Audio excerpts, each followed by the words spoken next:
Well, good morning, good afternoon, everybody, and welcome in for another very exciting Exploring by the Seat of Your Pants broadcast.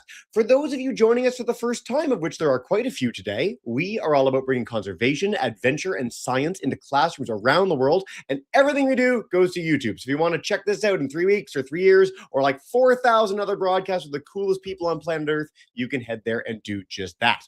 Before I dive in with our topic du jour, I want to note we do have a Kahoot today. So between our talk and our Q&A, if you want to play along with a little 4-question quiz to test your understanding and have some fun, you can pull up that game pin below. And I do want to note the all-time Kahoot champions, Mr. Hancock's class, are here. So there's like a tough act to follow. You're going to have to do a lot to win today if you want to do so.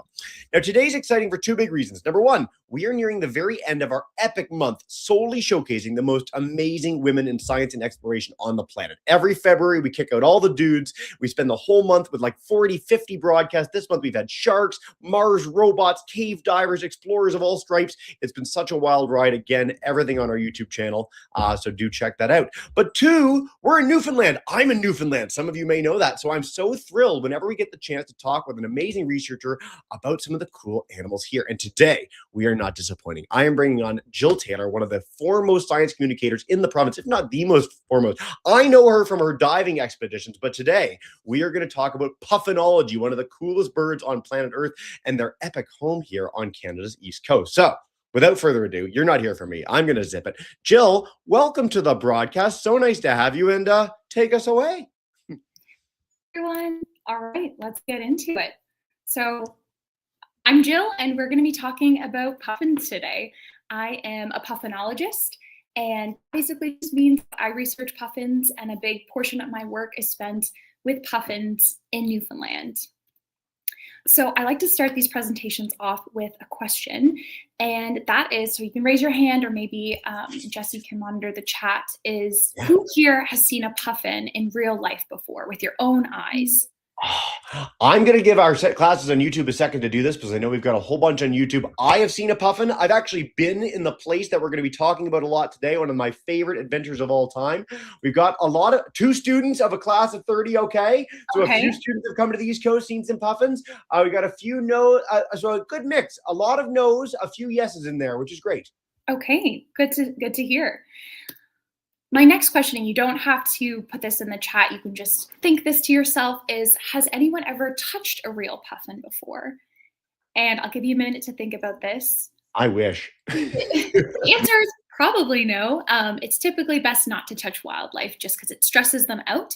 But part of my job as a scientist and as a researcher is to handle puffins. And we do this with scientific permits and proper training and all that so the birds are safe. But this is a picture here of me holding a real life puffin. And I have a special guest with me here today. I have brought Stephanie here with me. If you can see my screen, you can see me as well. This is Stephanie. She's a real puffin. She's stuffed, so she's not live currently. But this gives you a sense of just how small they are. I think people think that puffins are really big. They think maybe they look like puffin or like penguins or toucans, or two birds that come to mind.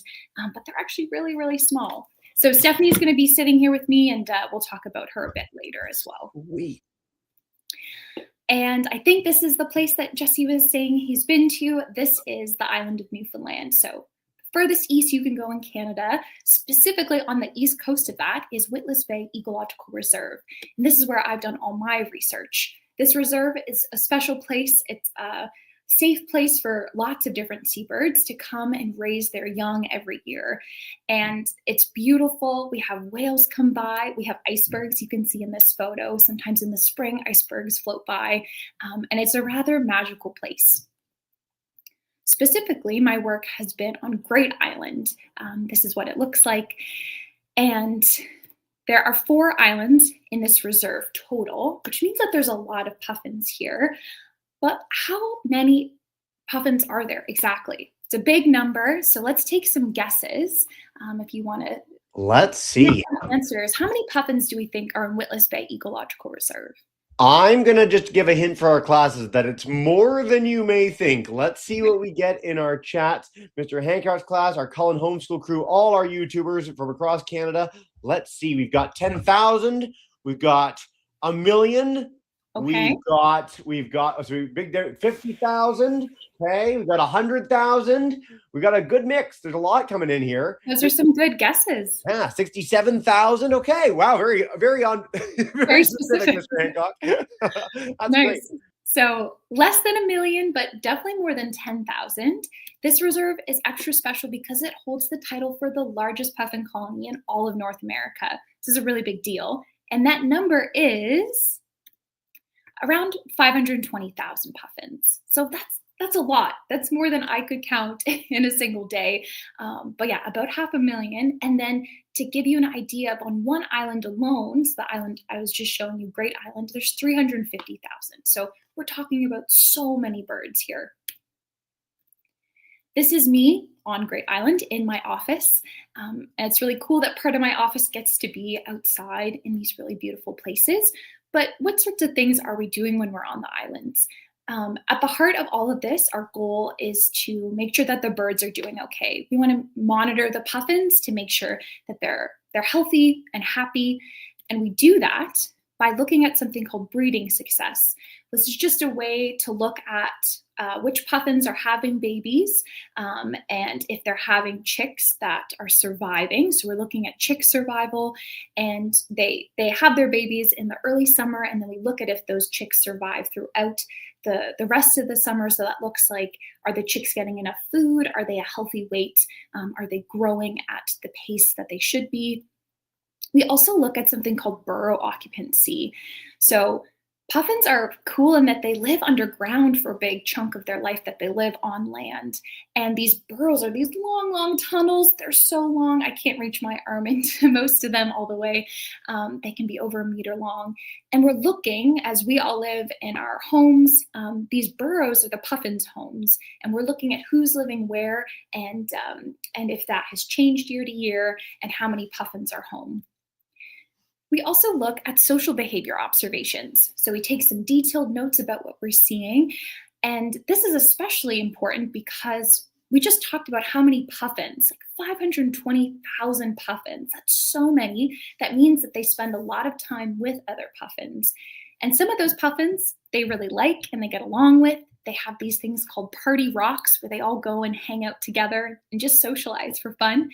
And then they also have other puffins that they don't get along with and they fight. So there's a lot of friendship as well as fighting, and we want to write all that kind of information down to get a sense of how the birds are doing. Their social behavior tells us a lot about how the puffins are doing.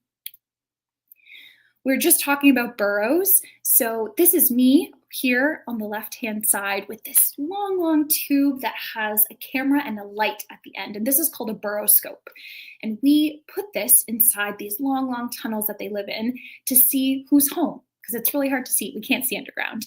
And using this camera is kind of a sneaky way. You can think of it for little incognito spies to do so because it doesn't stress them out.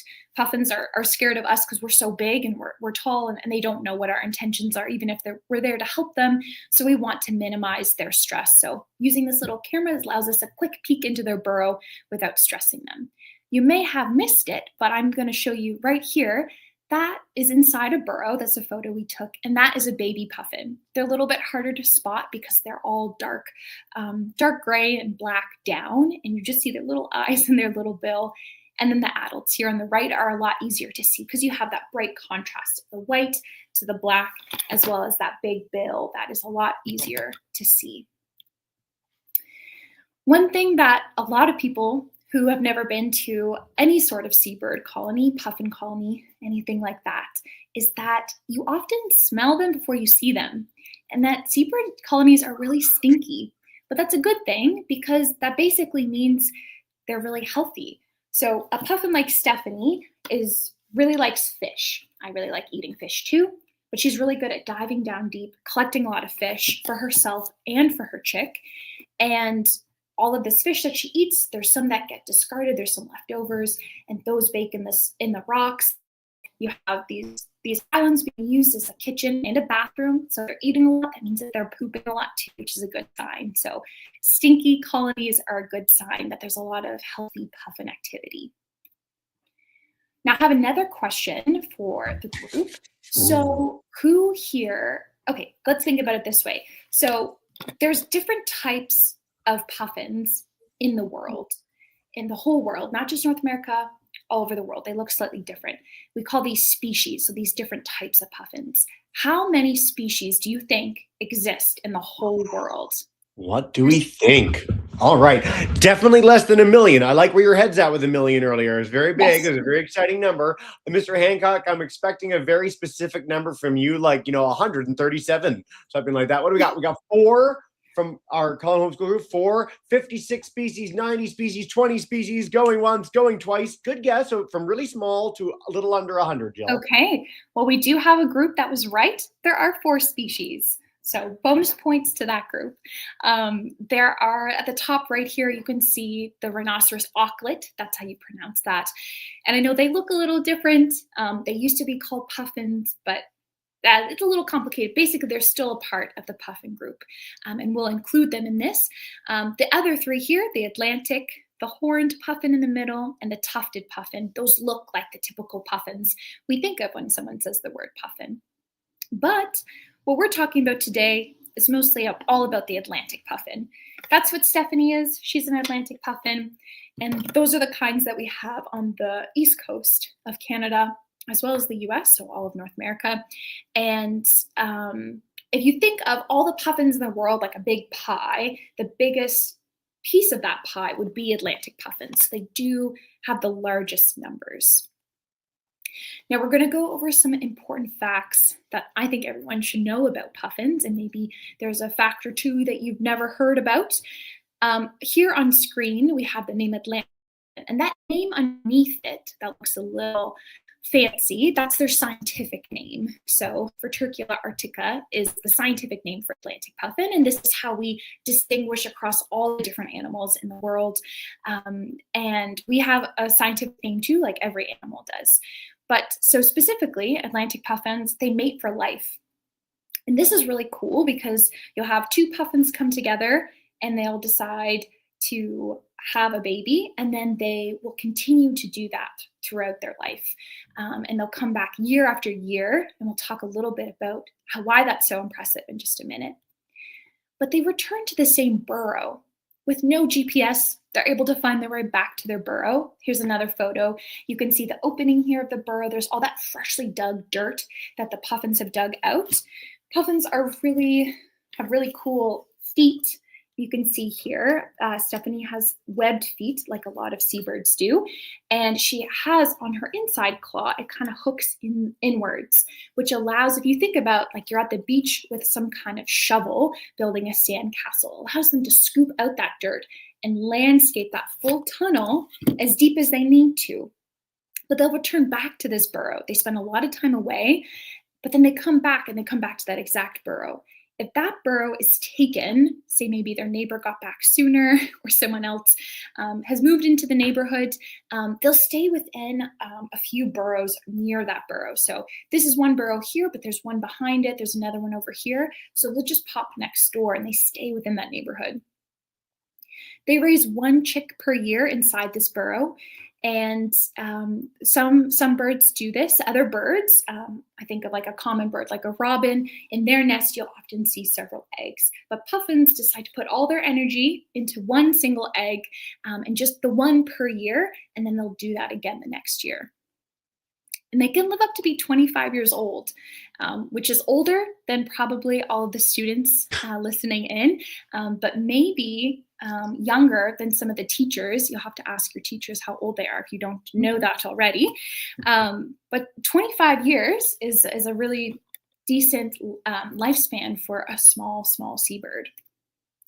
We've talked about how small they are. Here's another video of one. If you don't believe me with the ruler, I can do this real time. I have a ruler here. You probably all have one. Here we look at Stephanie, and she's about 20 centimeters. Puffins are typically 20, they can be up to 25 centimeters, so they're not even the height of a ruler. And I think that's about 8 inches. So they're very small. we've talked about baby puffins, but they have a special name, and that is called pufflings. And this is what a puffling looks like.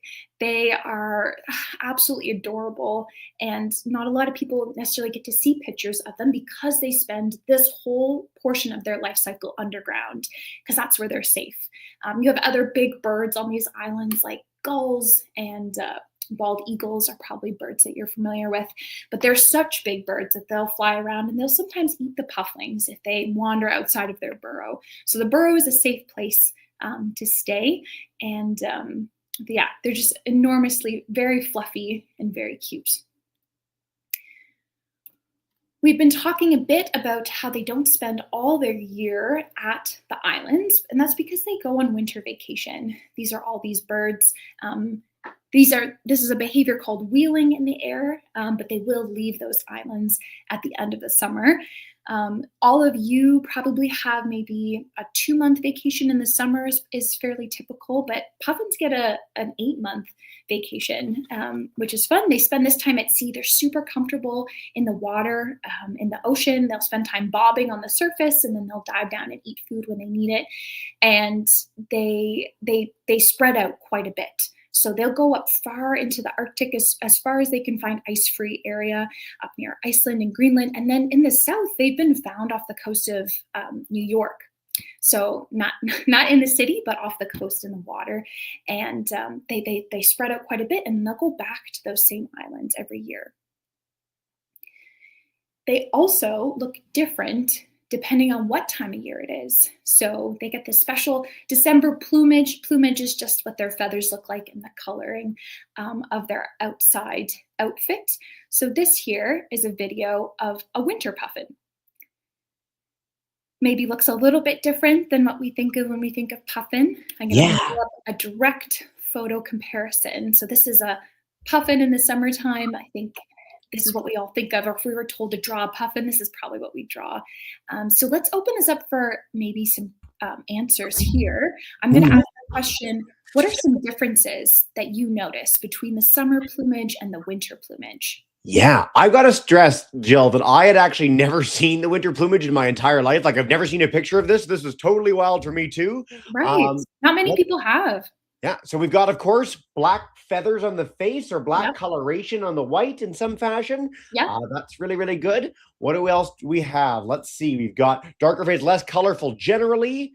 Yeah. We've got maybe the bill, like, you know, we're getting a thing related to this. It kind of looks like the bill is bigger in comparison to the face, but that might not be like a winter thing. That might just be a different bird or a skinnier face, but it's like the bill looks bigger in comparison. Don't know if that's a thing. Yeah. And the tuft of feathers on the chest there. So the little frou-frou thing right under the neck. That's my new phrase of the day. There you are. So puffy feathers, black face is our main thing. Those are our options. Nice. No, those are great observations. Yeah, those are all differences. I will say that the floopy feathers are just, this happens to be a video in the wind. So all puffin feathers look like that. I do like your new word for that, though. That's fun. Anytime. But yeah, the dark coloring of the feathers near the eye is one of the most noticeable differences. And then the bill. The bill looks so different in the summertime versus the winter time. They don't necessarily change in shape.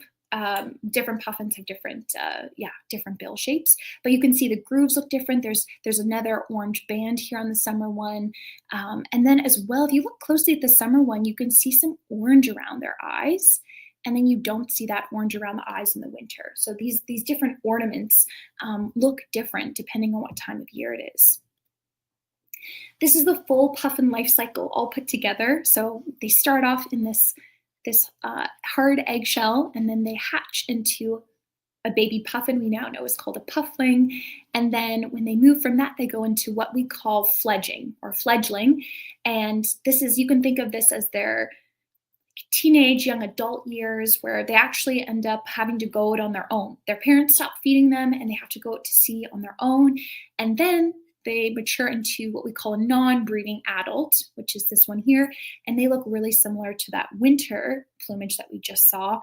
They stay in this non-breeding stage for 4 years before they end up in that final adult stage that we think of when we think of puffins.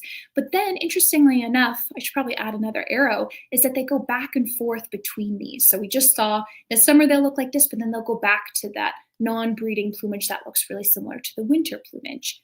And then they'll start that life cycle all over again and have a chick and do that at least once per year. We can talk more about this if people have questions, but how do you become a puffinologist? This is just my path. There are so many different ways that you could end up in a career like this if you're interested in science and nature. From high school, I went into my undergraduate degree, which is a Bachelor of Science, and then a Master's of Science. Then some people continue on to a PhD, and that's all fancy, lots of years of schooling. But all of that to say, there's amazing, I know this is probably far off for a lot of you, but there's a lot of community college programs that you become a field technician. A lot of field technicians deal with working with wildlife, working outside. So yeah, if working outside and handling wildlife and working in science is something that you're interested in, there's many different paths to get there. And it's exciting to start thinking about maybe what you want to end up doing and what sorts of things you're interested in. And thank you so much. I think we're going to do the Kahoot, but I'll pass this back to Jesse. And I really appreciate everyone listening in and being excited about puffins. I mean, it's hard not to be pretty excited about puffins. You certainly sell them very well. I might need to start from scratch and go back for a bachelor's and a master's to end up being a puffinologist, because it looks like an absolute hoot. Yeah. As you said, we're going to dive in with our Kahoot first, and then we're going to go for a big, long Q&A together. We've got tons of time because Jill was super fast. So for those new to Kahoot, the faster you answer, the more points you get. And what you win is Jill and I's everlasting respect. So with that in mind, we're going to begin. Jill, if you want to help us out with any of the questions along the way, they're all drawn for your presentation, but we are going to get underway with this. Oh, there's a person with a puffin name in the Kahoot. Okay, well, I got to say, we've only had a few winners that are like on point before. Fingers crossed we get that today as well. But here we go. Question 1. All right. The largest puffin colony in North America is in, where is it? Is it British Columbia, Newfoundland, Alaska, Maine? Where are we? What was I all excited about at the beginning? Who was paying attention to the both of us? I did a question like this yesterday with Parks Canada on like where the location was, and it was the most wrong the group has ever been ever. Like nobody got that it was BC. Today, however, we killed it. Newfoundland. Yes. You guys are very good listeners. All right. Mighty Fox has our lead barely over Amazon Piranha. So you go to question 2. The tool to peer into puffin nests. This is early in the talk. What's it called? A puffin patroller, a cave screen, a burrowscope, or a dirt camera? I mean, it kind of is a dirt camera, but it's not a dirt camera for the purposes of our question. Let's see. Given a hint. Nice. I think that's kind of cool when you're as a tourist, if you go to Witless Bay, you're on a boat and you see the puffin colony and you see the burrows. Like they're so prominent. There's so many of them on this island. Yeah. But people like Jill to go with a cool burrowscope, and most people nailed that one. We tripped up a few of you with the name Puffin in the first one. Let's see. All right, Mighty Fox keeps our lead. Bit of a bigger lead. Question 3. This is a multi-select, so there's more than one right answer. This is a challenging one. What are the real facts about Atlantic puffins? They mate for life. They can live for 25 years. They raise 5 chicks per year. Babies are called pufflings. I will give you a hint and say that 3 of these are correct and 1 of them is wrong. Dun, dun, dun. Jill, this picture that I brought up too, I just want to stress, this is a really niche thing for our kids. You see the fish hanging out of its mouth? Yeah. Until I was like 25, I had never seen a picture of a puffin without fish hanging out of its mouth. And I legitimately thought that was like something hanging from its bill. And I was so shocked the first time I saw a puffin without. I was like, what is even happening here? So there you go. There are a lot of good photos out there with the fish hanging out for sure. You guys did a great job with this. So yes, they raise how many chicks per year, Jill? Just one. Just one. One chick per year. All right. Let's see what that does to the leaderboard. Amazon Piranha takes the lead. Oh my goodness. We're throwing off the leaderboard. Final one, true or false? Puffins change their plumage between seasons. This is a good opportunity for you to learn the word plumage, which is those nice feathers. I think you're all going to get this right. The answers are whipping in.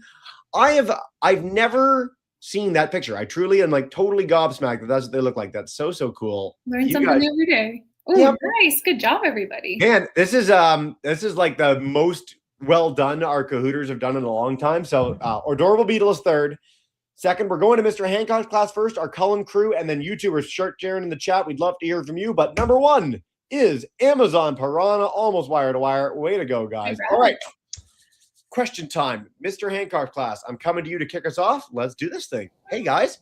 Hey, awesome. We were enjoying our Kahoot over here, our win. One of the students was wondering, can you have a puffin as a pet? You cannot. I'm sorry to be the bearer of bad news. They are a protected species. I know they're super cute. There's lots of plushy puffins that you could have as your pet, but not a real life puffin. They are much happier at sea, so that's where they should stay. This is like a general lesson in all our broadcasts. As cute as wild creatures are, best to have them in life. It's nice that you have Stephanie with you, who's an adorable puffin. Exactly. But that's the perk of being a researcher and maybe living in Newfoundland is you can have a stuffed puffin that lives in your house. Or yeah. Exactly. Great question, guys. All right, our Cullen Homeschool crew, come on in and take us away. Hey, guys. Hi. Do really old puffins look different than a young adult puffin? So the really old puffins, there is a difference. Like before they're 4 years old, they maybe will come back to the islands, but they're not actually going onto the islands and having babies. So there's a difference between when they're like young before 4, and then around 4 or 5, they start living this different life. And from 4 to 5 until they're about 25 is how old they can live. Their life is pretty consistent throughout there. They probably start to slow it down a little bit once they get older, as they near the end of their life. But for that 20 years, they're living a pretty consistent life. They like their routines, that's for sure. Yeah. As we all do. Great question, guys. We're going to come back to our live classes in a second. We got a whole bunch on YouTube. So Miss Riddle had a neat question. So you showed that the bill was a little different. Do they shed their bill and get a new one, sort of like a moose might lose its antlers, or does it just change color over time? That's a great question. Yeah, so they do shed. There's these things on the outside called bill plates. And so where we saw that like yellow band and some of the orange will actually like fall off. Similar to like shedding some hair or some nails or antlers. That's a good reference as well. So yeah, they lose those every year and they shed off. It's painless to them, and then they'll regrow it the next summer when they're ready to breed again. Jill, I'm a biologist, and I've got to say I've actually never heard of bill shedding off. So when they lose the plate, is the bit under it softer? Does it need to harden? Is it permanently hard, and then the plate sort of grows like a keratin thing on top, or what's the deal? Yeah, so yeah, it is keratin. Back to that winter plumage photo that I was showing, that bill underneath is still that like dark black structure. So that one stays the same. There might be like a little bit of sensitivity, but typically you think about if you're rubbing your fingernails and there was a fingernail underneath it, you wouldn't be able to feel that very much. Cool. Thank you for the clarification. Yeah. All right. Elena is in Muskoka. She wants to know, why do they change their plumage between seasons? Not all birds do this. Is there a specific reason the puffins do? Yeah, absolutely. So this bright bill, like all of that energy is going into the bill changing pretty much in some of the eye feathers. But this is a signal, like they're showing to other puffins, hey, I'm ready. This is breeding season. Let's have a baby. Is pretty much that breeding season change to know when it's breeding season and when it's not is another, like their bills are such a social aspect of their behavior as well.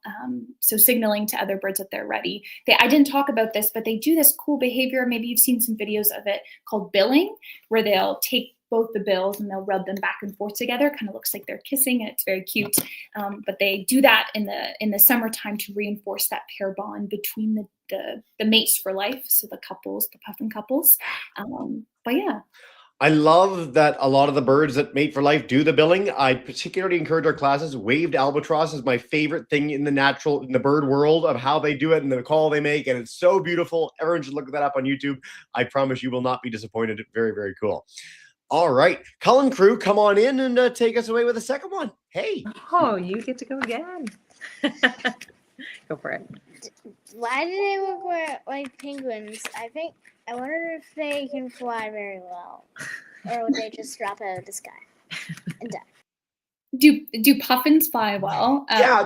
Why do they look like penguins too? Like they look very similar. Yes. It's an easy bird to mistake. Do they fly very well? So a bit of a double question for you, All Jill. right, I like the the double whammy. They do look like penguins. If you start looking up all sorts of seabirds, there's other ones in Newfoundland too, like the common murre and razorbills and guillemots. Those are just other examples of, you see a lot of birds have black and white, which we think of when we think of penguins too. This is a common contrast. You see this in a lot of seabirds, and basically it's a really cool design in that basically they're black on top and white on their belly. So from black, if you have a predator flying from above, they look, when they're in the water, basically, exactly, thank you. And it's really hard to see them. And then from below, if you have some sort of fish in the ocean looking up, the white kind of blends in with the sky. So this is really good camouflage, and you'll see that the black and white a lot in different seabirds like penguins. So great observation there. And as for puffins, penguins are not great flyers, but puffins, they're decent flyers. They have a really short wingspan for their body size, even though they're really small. So they have to flap really hard. I think we call it moth flight. So if you think about a moth or another bird, like a hummingbird that has to flap really, really fast, they don't flap as hard as hummingbirds, but they have to flap really hard to stay up in the air. You mentioned a bird called the common murre in that answer, which is spelled like this. And you'd be the one to know this. When I was on the boat tour, there's a bazillion puffins and there's a bazillion of something else. And the other thing is the dopiest looking bird in the water when it tries to escape you. It looks like it's trying to run on water. Is it the murre or is it something else? It's also a black and white bird. Would that be the one that's there? Murre, I mean, they're all when you're going in the boat, they're all kind of scrambling to get away in the water.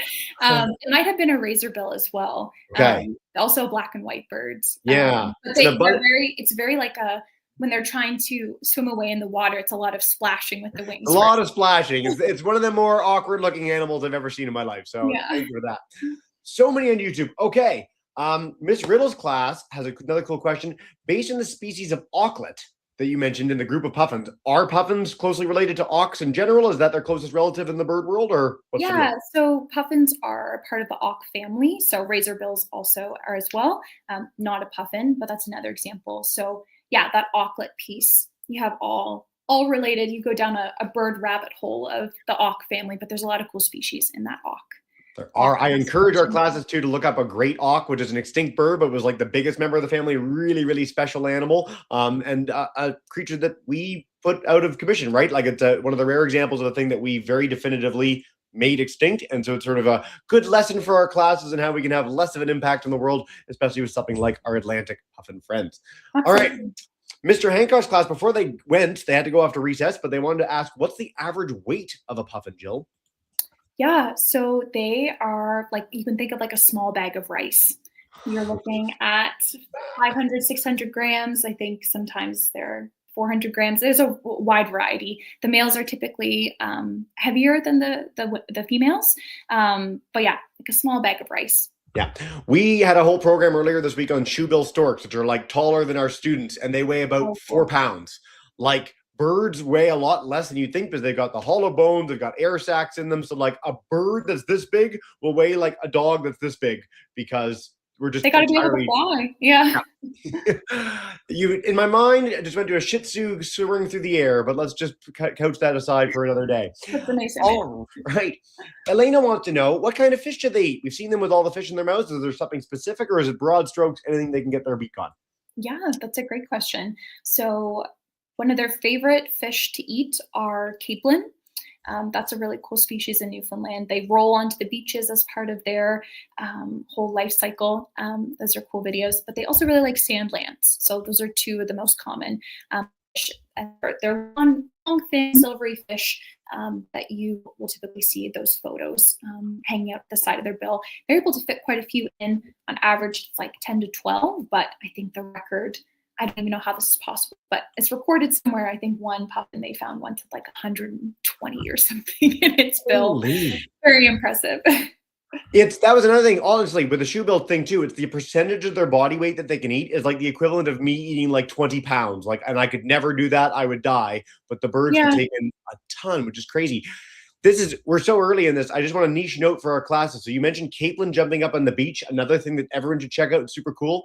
When my mom was my age, she was on a beach and the capelin were coming and she thought something terrible was happening. So she was running down, throwing the fish back in the ocean, and people tackled her and were like, don't do that. They have to come up to breed. There's your niche story of the day, Jill. That's very sweet. She's just trying to help them. Just trying to help. Miss Riddle's class also wanted to know, you mentioned that they fight. How do they fight? Do birds is it just a bill attack or what's the deal? I need to start including videos of this. There's some fun videos, but basically their bill is so strong. They have a lot of muscles up through their mouth, and their bill's like their one defense mechanism if they can't fly away. So imagine another puffin here.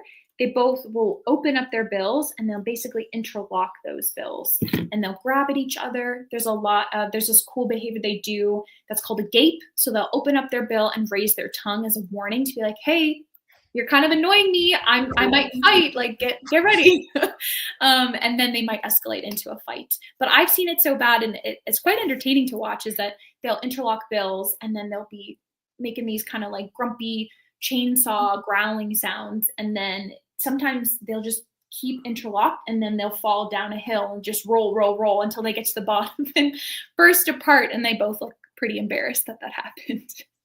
Grumpy chainsaw grunting noises is one of the great. We should have that as the byline next time we do this podcast. That's spectacular. On the note of them interlocking a bill, when you're putting your camera into the burrowscope into the nest, when you're around them all the time, you're holding them. Have you been bit by a puffin, and what does that feel like? I have been bit. So the burrowscope does not bother them. They honestly don't even notice it. I've accidentally maybe sometimes we'll poke a puffin, it's like wing or something, and they barely move or they'll shift over, but it doesn't stress them out and they barely notice that it's there. But when we do band them as well sometimes for certain studies, because they all look the same. So to be able to tell them apart, we have to put these little anklet bracelets on them that are called bands. And to do that, we have to handle them. And to be able to tell, this is also an interesting fact, you can't tell puffins, like boy puffins from girl puffins, without taking a small blood sample. So you can't do that just by looking at them. And they look all the same, like the males and females have the same plumage. And so when we're doing this, we only are handling the birds for 10 to 15 minutes max, and then we put them back in their burrow. But during that time, they can be feisty. And like I said, their only defense mechanism is their bill. And it's very sharp and very strong. And I do have a few scars on my hands to prove it.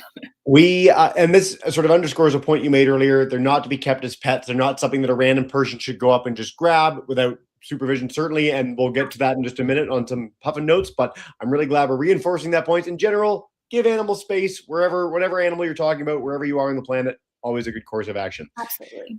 Jill, time flies and you're having fun. We're just going to take a couple more questions before we wrap up. We're going to go back to our Cullen crew for one more live, and then we'll take some from YouTube before we say goodbye. Hey, guys, question 3. Right? Okay, so Cullen's definitely a bird watcher. In the spring, he makes a lot of little bird houses, and we get cardinals, blue jays, a lot of different ones. So we were going to ask about male and female because we can always tell. Yeah. But then he wanted to share, we had a nest at our house. So he was able to see a bunch of robin eggs. So cool. And we saw the egg to the babies to them leaving. So you got to see the whole life cycle. Pumped about that. But he wanted to ask, are the puffin eggs, can you tell them apart by are they bright colored, or is there anything different about them? Yeah. All of that. That's a great question. That's cool that you've seen that full life cycle of the robin in your neighborhood. So fun to see it all the way through. So yeah, those robin eggs typically can be like a cool shade of blue. Puffin eggs are, I won't say boring, but they're pretty neutral. They're just like light, maybe like an off cream gray color, but they're not a fancy color. And they're a similar size to a chicken egg you buy at a store. So robin egg is sort of the classic one that a lot of Canadians have seen. I had robins in my backyard growing up. I encourage everybody, look up an emu or a cassowary egg, which are the coolest eggs in the entire bird world. They're gigantic. They're so brightly colored. They're so freaky. They look like something a dinosaur would create, and the birds sort of look like dinosaurs too. So they're very, very cool. Jill, my final question before we wrap up and say farewell is, the last time we talked about puffins, we were with a crew in Iceland. And so in Iceland, they fly into the town, there are puffins all over the place, and the whole community gets together and helps pick out the puffins, chuck them off cliffs, get them going. In Newfoundland, in Canada generally, is there an opportunity for volunteers, for the public to come in and help with your efforts to understand the puffins, keep them from ending up in a city? Is that even an issue there? Just broad strokes, how can we get involved? Yeah, thanks, Jesse. Yeah, so we do a similar thing, also called a Puffin patrol in Newfoundland and Labrador. So in Witless Bay, the town closest to the reserve, CPAWS NL, so Canadian Parks and Wilderness Society, they run a Puffin patrol every year. I volunteered with it. I've had coworkers help run it. It's a great initiative. Anyone can join. You sign up and you go out during the nights to go patrol those neighborhoods to see if there are any stranded, the fledgling stage of their life cycle. That's the stage you're looking for, to see if they've actually headed into town. We do have some evidence to suggest that puffins are attracted to light. So they leave their nest. They said they go on their 8-month winter vacation, but as they're leaving, they sometimes get confused and head into a city or a town where there's lights instead of going out to the open ocean where the moon is. So to do that, once they get into town, they're at risk of neighborhood cats or foxes or other predators coming along and eating them, and we don't want that. So as a group effort, it's a great initiative. Yeah, people go out every night. This typically starts, they usually fledge in like mid-August, so starting early August is typically when it starts, and they'll go out every night and have different volunteers out making sure that there's no puffins stranded in town. How cool is that? I brought it up in the YouTube chat. I put it in our StreamYard chat as well, but there it is on screen if you want to look up how you can get involved in the Puffin Patrol, which is clearly one of the great phrases you can make in the English language. So I think I'll have to come in August and take part in that. Jill, before we wrap up and say farewell, is there any final message you want to leave us with about puffins, puffinology, all the cool work that you get to do out in the province? Puffins are super cute. I think everyone can agree to that. I think they're one of my favorite birds because they are really resilient. They spend a lot of time in this really, really cold Atlantic Ocean, and they come back to these islands and breed every year. And yeah, I think they're a great testament to just the sorts of animals that we share this planet with. And they're a great example of, really incredible biodiversity in our own backyard. And I know some of you have seen puffins with your own eyes, and that's really exciting. And I hope throughout your life, all of you get to check that off your list of seeing them in person. It's so special to be surrounded by like 100,000 birds. Like just in general, there's no other place in my life I've been where there's just such a profusion of life. And it's just so special. Come on out to the East Coast. We'll all have you. It's a very friendly province. We'd love to have you visit. Yes. I can't encourage for our classes enough. If you want to see more of Jill's adventures, she's on Instagram here. If you didn't get enough puffins today, she did an amazing ologies episode with Ali Ward, one of the great things you'll ever hear, so you can explore even more. But for now, we will say a big farewell. If you're at home on YouTube and you want to scream and yell and annoy the principal, you have our permission. We'll end our broadcast there. Have a wonderful day.